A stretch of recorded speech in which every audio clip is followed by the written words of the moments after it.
Welcome to Sustainable Packaging with Cory Connors. Today's guest is my friend, Dr. Andrew Hurley.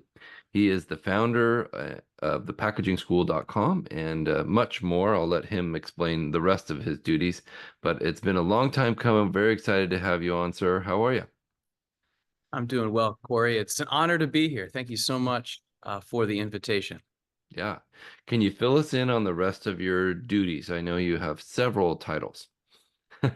Yeah, my day job is a university professor, and I get to play an entrepreneurial role there. The university I work for encourages entrepreneurship, and there's no better connection than packaging to that. So my Okay. course I teach is in consumer product goods development, and have worked with students and all different types of stakeholders to create different organizations like the Packaging School and bring that to the market. It's really innovative and it's exciting. I'm happy to be a part of it, and I've done one course and look forward to doing more as we move forward in our relationship. But before we get into talking about the really cool place where you are and some more things, let's talk about your background. What got you into packaging? No, man, I've been an entrepreneur since I was in elementary school. I started casting old school, rare, creepy crawlers, if you remember these things. I got my dad and like stuff. No one had it. I printed comic books. I ended up spending a lot of time like molding and painting pewter figurines for Fun. gaming things. I made soap. And what I learned about packaging really early in my life because it's the most important aspect to bring in any of these things to market, even if you're just taking something to school, right? But Right. when I got on eBay as a kid and this whole world of direct-to-consumer commerce opened up to me, and before I was 16, I was an eBay power seller, and I had a Wow. true empathy for what packaging means in terms of its cost, its influence on product damage, and its influence on returns. I just felt on a daily basis the impact of dealing with packaging. So that's how I got into it, and I've never left. Wow. Started young. Well done. Good for you. I think that's motivation for a lot of younger people that to realize that you can start young. You can start now as a teenager or even younger. My son is 11 and he wants to sell things on eBay. So we're encouraging him to do that. And now it's all set up. When you started it, it was probably a little more difficult to get going, but well, let's talk about the packaging school. This is a online school accredited by Clemson. Is that correct? So the packaging school is its own company, Hmm. and its genesis is with Clemson University. So taking a step back, how all of this happened, it began over a decade ago, and this is pre-COVID, of course, and I received a lot of questions from folks in the industry almost on a daily basis, people asking, do you have any educational offerings for working professionals or programs where I can get up to speed? Because packaging, right? And most people don't know that nearly everything they do touches packaging, whether they are aware of that or not. So once Very someone true. has an aha moment, they're like, oh my gosh, I actually deal in packaging all day. And they seek it because there's people out there that they want to be the expert in what they do. They want to be as most efficient as possible. They want to learn the language of their day to day. And outside of going to a trade show for a couple days and becoming like overwhelmed, there just there isn't immerse yourself and learn this subject matter from an unbiased perspective. And so I saw that early on in my academic career and developed a professional packaging curriculum. And at Clemson, I took that to the Clemson University Research Foundation. It would be like if a professor had an invention or a patent or something Hmm. like this is where you would take your intellectual property. And so actually, the Clemson University Research Foundation took ownership over that curriculum. And it's just so awesome to work for an employer that encourages entrepreneurship because it really is a win for the Okay. employer and for the inventor, right? And so put me into the MBA program where I met my Hmm. partner in the business, and they put us through an incubator accelerator program, and we launched Packaging School, which is the exclusive licensee of a professional packaging curriculum developed at Clemson University. So that's kind of the long story of that connection between the two entities. Well, that's exciting. And like you said, it's very unique. And oftentimes people will ask me, how do I learn more about a specific thing in packaging? And I'll send them to my podcast and to your school. So I see those as two real great avenues to learn. And it's an exciting opportunity these days to be able to have everything at your fingertips. Just what do you want to know about? What do you want to be an expert in? So well done. Congratulations to you and the team there. Awesome job. So you are standing currently in a store. Yes. And this wasn't part of the questions I had, but I'm fascinated by this. I know that you use this store in your research for retail packaging. Can you tell us about it? Sure. So I'm actually standing at Package Insight by Quad. I found myself in downtown Greenville, South Carolina today. And I was like, where am I going to do this podcast from? And I was like, oh, I've got access to a test lab. So actually behind me is 10,000 square feet of like modular space where it's set up for retail environments, C-store environments, apparel, you name it, wherever packaging lives in the retail market. This can be mocked up where new designs can be tested. And so actually what's going on and where you cannot see is they've got a couple hundred people coming in today wearing eye tracking glasses and going in and shopping and are able to track at 50 times per second what people look at to Incredible. really develop a return on investment or quantify the impact of a package design to see if they should move forward with that or maybe stick with what they have and learn a whole lot in the process. It's amazing to me that I've seen Shannon and the team from and you from Quad talking about how it works. And to me, it's totally fascinating how they use this eye tracking software and glasses to see what sparks attention and gathers interest from a shopper. Can you tell us a little bit about that? Like maybe an example of a brand that has changed their packaging because of this study?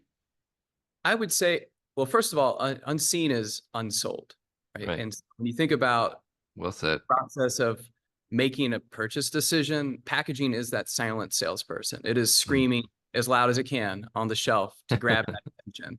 So attention is everything. So understanding how you're seen, how fast you're seen, how long you're seen, and then what distracts your customer to and from your product is really essential for any product developer.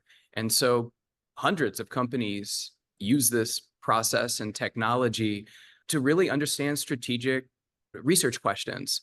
And I think a good way to summarize is that we work with a lot of companies that are interested in making an investment in maybe a certification or a claim or maybe a partnership with a joint venture with a brand. And they want to understand, is this going to move the needle for me? Should we spend all this time and energy on it?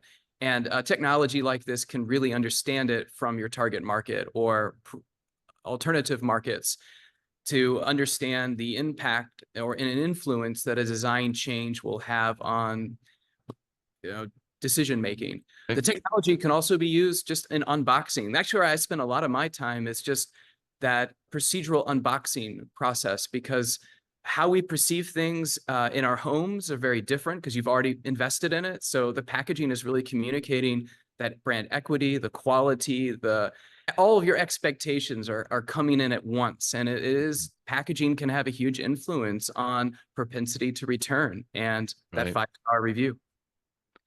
Well said. That is so true that we're building a relationship with consumers when we supply them with items. And if their experience with that item, with that, how it's packaged, how it dispenses from the box or the packaging, if that's a good experience, they'll likely to come back as long as the quality of the product is good. It's really important for us to think about that as packaging designers and salespeople. Well said. So you've been working on some very interesting experiments with something that's really interesting to me, compostable packaging. Yeah. Are you ready to talk about some of those results or maybe tell us some of the things that happened that surprised you? So with graduate student research, it's true research. You have no idea the rabbit hole you're going down, right? So what I can talk about today is the hypothesis and setting up the experiment. And then I'd love to come back and tell you the results because we just made our first harvest and we are in the process of collecting all the information. But to step back a bit, the hypothesis is compostable packaging good for the soil, which is it good for our for plants, which can translate to is it good for human health? Right? And does it influence any of that process? And so we set up an experiment where we used a base soil of sand, really no nutritional value. And then we have a control of just sand. And we found a particular type of lettuce that has the highest uptake possible because plants, they don't eat, they drink. And Hmm. so we wanted to take something that would have the highest ability to uptake materials.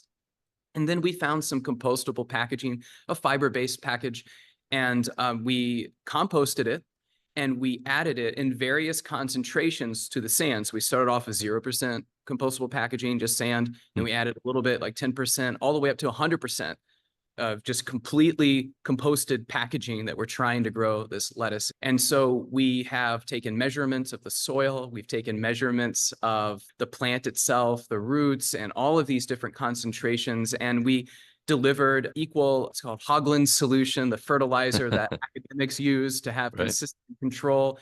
But what was interesting, at least my initial takeaway out of the samples that we've done, is that the higher the concentration of the packaging that we composted, we did see an influence on plant growth.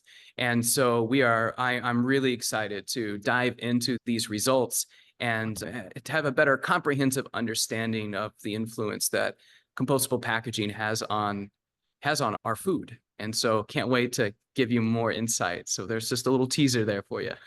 Well, I definitely want to have you on again to talk about that and more. This is a big debate in the industry. Is people are saying, well, compostable packaging is inert. It won't affect anything. Or they're saying that in a positive way, or they're saying that in a negative way. Like it doesn't add value to the soil. So this is a problem. And I've heard panels on both. I've heard discussions on both sides. I've heard some people say it's poisonous. I've heard some people say it's nutritious. So I can't wait to see the results of this study. So we'll plan another podcast here in a few months. But do you personally think compostable packaging will be a part of a sustainable packaging future? It always has been and it always will be. Eggs, bananas, Right. nuts, oranges, corn, avocados, they all Yeah. come in fantastic, safe, and sustainable compostable packaging, right? Very true. So Yes. I believe that compostable materials, they should come from the earth and then return to it. Yeah. However, most, if not all, synthetic compostable materials, they include adhesives, binder, Hmm. catalyst, waxes, mold Right. inhibitors, and heavy metals that may limit the growth of plants, potentially be a nutrient. When you look at carbon-based sources, you're like, oh, this is great. We're going to have some nutrients. We're going to have water holding capacity. These are great for plants. But Yeah. it could be very well the opposite of a nutrient. If we've got a whole lot of metal in it, it could be toxic, right? And limit growth. So there are, I think, clean packaging technologies like eggs, banana peels, nutshells Yeah. really are the goals. Like we already have some great, fantastic examples to look at and understand. And so I am a big believer it was the original package. Hmm. I love that. And things like banana leaves have been used for decades, maybe centuries, to package things in other countries, even, well, all over the world, really, sustainably and compostable, easily composted. So that kind of thing is really interesting to me. I'm excited to see how, like you said, how does that come to fruition? How do we use that nationally? I know there have been issues with compostable packaging having a lot of contaminants in it. People assume something is compostable and it isn't actually. So we need to be very clear with marking on packaging like that. Um, I'd like to talk a little bit more about your students at Clemson. Are you finding students to be very focused on sustainability? Absolutely. Not only do we have like a course in sustainable packaging, but I think that every faculty member in the program leverages the lens of sustainability in everything that they teach. Me personally, I integrate innovation, materiality, budget, and impact, like environmental impact, and all of I teach students on project-oriented things, not a multiple choice exam, but you're going to build a consumer packaged good, right? I love that. And so what I teach students is a paradigm of sorts of I've tried to wrestle. If you look at some definitions for sustainability, it's 2 pages long, right? Or 25 bullet points. It's hard to digest that and make sense of it as someone new. I've been actually a mentor of mine, Dr. Junge from the Berlin University that teaches packaging. He said it in such a beautifully succinct way. He says, our goal should be to aim towards 100% PCR, that post-consumer recycled content. Yeah. And it makes sense, right? Because these materials exist on the planet. We currently have infrastructure to collect them and return a high percentage of them, hopefully. So it makes sense. But the reality is that it may be impossible for you to have a high PCR. Actually, if you look at paper mills in the US, there's limits, right? Or Right. globally, we can't make some of the materials, but technologies are improving. So the next thing, if you can't get 100% PCR, would be 100% recyclable materials. So we're using virgin feedstocks and we're moving that into something that can be recycled and going into the process. But then that might not be possible. And my favorite Right. example is the cucumber, right? Which has a 100% virgin non-recyclable film over it. And this doesn't fit the paradigm of sustainability. But the third one, as Dr. Young has said, was to ensure that the packaging enhances or extends the life of the product. And Right. that lightweight film, which is not recyclable, it's going to live in a landfill, does extend the life of that cucumber at a magnitude level above Mhm. not having it. And so in many cases, we would certainly trade that material and its weight for the weight of that food. It makes sense in healthcare, medical applications, food applications. You could even say that is a sustainable innovation. So that's what I embrace. Everyone has a different flavor, but that's how I focus on sustainability. And I've seen a lot of interesting work from the students who have thought in these ways and developed their solutions. Yeah. You and I are definitely on the same page there. I think that's what we need to look at. Reduction in waste, in food waste is critical for our society. And talk about a great life cycle analysis when we can look at extending the life of fresh food, especially to deliver to parts of the world that don't have the ability to grow things like cucumbers or bananas or whatever the case may be. Yeah, well said. So you're a real thought leader in the industry, and I've always looked up to you. I would love to know what your thoughts are on new sustainable innovations. Is there anything that you're seeing that's exciting to you? Oh yeah, there's always packaging is just always evolving. It's Yeah. the sum of all these really for-profit technologies that exist on the planet and they come out every day. There's a few things like I don't know if I'd call it an innovation, but you mentioned LCA and I didn't think about this prior, but I do think that our industry needs to develop metrics that make sense for us in the quantification of sustainability. Mhm. I feel that there is a the public opinion of what is sustainable, and look at that in terms of a life cycle analysis. So for instance, fiber-based packaging, compostable packaging versus your landfill lightweight laminate film for a meal product. The carbon footprint of these perceived sustainable materials could be 5 to 7 times higher than that. Hmm. And when in some surveys we've done recently in our research, we found out that if consumers know about this, understanding that the difference of the footprint, which they consider to be the most important metric, they actually, a significant majority make a switch to selecting landfill destined packaging. And so I think in terms of innovations, I think an innovation that will come out of necessity is clearly defined metrics for the materials that we use. And because an LCA can measure all different types of environmental impacts. And so we need to figure this out as an industry versus having someone really dictate to us what is the future. So that's one thing to consider. I'm also, when I look at the current landscape of the logistics and transport industry, I'm excited about EVs, and mainly because we have looked at certain packaging materials that I consider really great, inert materials like glass. They're heavy, and that heaviness directly relates to tailpipe emissions. But when we Hmm. think about EVs, my thought is, wow, that whole equation's now messed up because we glass may make sense, right? I know there's pros and cons still, but the whole impact and environmental impact will change when you consider EVs. So I think that's a very interesting concept when we look at the future and tailpipe emissions.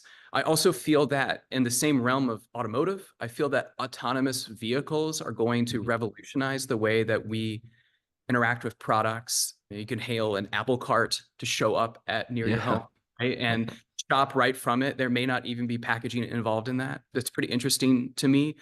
And so that's interesting. And I'm also very interested about home disposal of materials.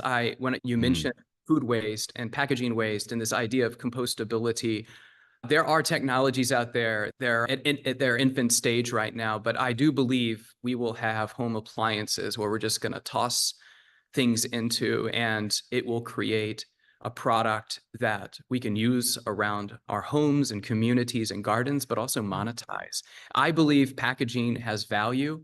People, currently have to pay and take time to move my materials to their end of life recycled markets. I think Mhm. with all these technologies I just mentioned with EVs, autonomous vehicles, that all that will change. And finally, the consumer will be able to extract value for the investment they made in packaging. And when Mm. that comes, it's going to be super exciting. It's going to be revolutionary. And I can see it. All the bits, pieces to that puzzle are here. We just have to put them together. So it's pretty exciting. Very well said. It is exciting. I agree with you. We love our Lomi composter at home. It's really cool, and it's totally affected the way we live every day. And we throw our eggshells and banana peels in there and all the food scraps. And they say Americans produce 1 pound of food waste every day, each one of us. And that's a lot.